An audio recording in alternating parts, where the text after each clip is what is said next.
கரூரில் நடந்த துக்க சம்பவம் ஒவ்வொரு நாளும் மனதை ரொம்ப பாதிப்பு அடையுது. ஆனால் இப்போ இல்லை, அப்பையிலேருந்தே சாமானிய மனிதன் தான் செத்துக்கினே இருக்கான். தலைவனை பார்க்க போயிட்டு ரொம்ப ஈஸியாக போயிடுச்சுல அந்த மரணம். இன்னைக்கு நானோ நீங்களோ யாரோ நம்ம குடும்பத்தில் அந்த பிள்ளைங்க இறந்தால் நம்மளாம் என்ன பதறி போயிருப்போம். இன்னைக்கு அந்த குடும்பங்களோட சூழல் என்ன? உடனே இதுக்கு பாதிப்புக்கு ஒரு என்னடா தீர்வுன்னு கேட்டால் பணம் தான். உடனே நான் 20 லட்சம் 10 லட்சம் 1 லட்சம் அது கொடுத்தா போதுமா? ஒரு தவறு வராமல் நடக்கிறதுக்கு என்ன பண்ணணும்?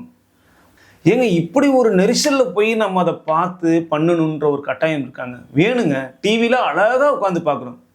அவங்க தான் சொல்கிறாங்களே படித்து குழந்தைங்களை கூப்பிட்டு வராதிங்க, கர்ப்பிணி பண்ணு வர வேண்டாம், வயதானவர்கள் வர வேண்டான்னு. திரும்பி திரும்பி அந்த இடத்துல போய் பார்த்து என்னங்க இருக்குது?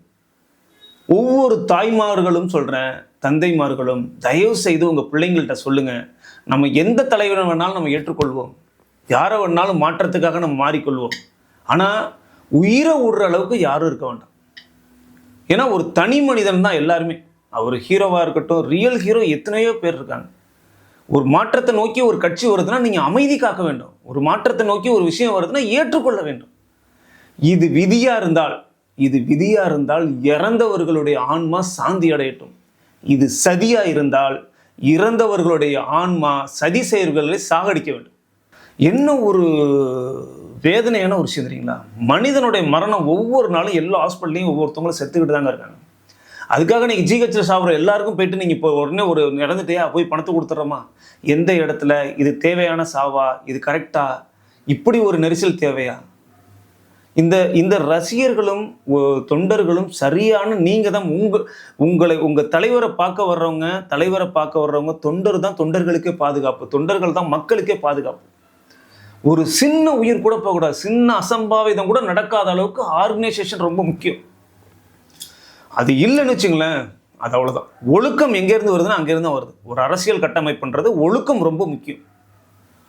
அது ஒவ்வொருத்தரும் ரெஸ்பான்சிபிலிட்டி. இப்போ பாருங்க, யாரோ செய்கிற தவறுக்கு யார் கெட்ட பேர் ஆகுறா? தலைவர் தான். அப்போ தலைவரை பாதுகாக்க வேண்டிய வேலை தொண்டர்கள். இந்த தொண்டர்கள் ஒவ்வொருத்தரும் ரெஸ்பான்சிபிலிட்டி. இல்லை பொறுப்பாளர்கள் தான் அதை பார்க்கணும், மாவட்ட செயலாளர் தான் அதை பார்க்கணும், பொருளாளர் உறுப்பினரே பொறுப்பாளர்கள் தான், அடிப்படை உறுப்பினரே பொறுப்பான இருக்கிறவங்க தான். அதனால தயவு செய்து இந்த விஷயம் ரொம்ப மன உளைச்சலை ஏற்படுத்துது. அடுத்தடுத்த கூட்டங்களில் இது சரி பிரச்சனை இல்லாமல் பார்த்துக்கங்க. ரொம்ப வருத்தத்துடன் கம்பன் சத்யா. அங்கே யாரா போனே?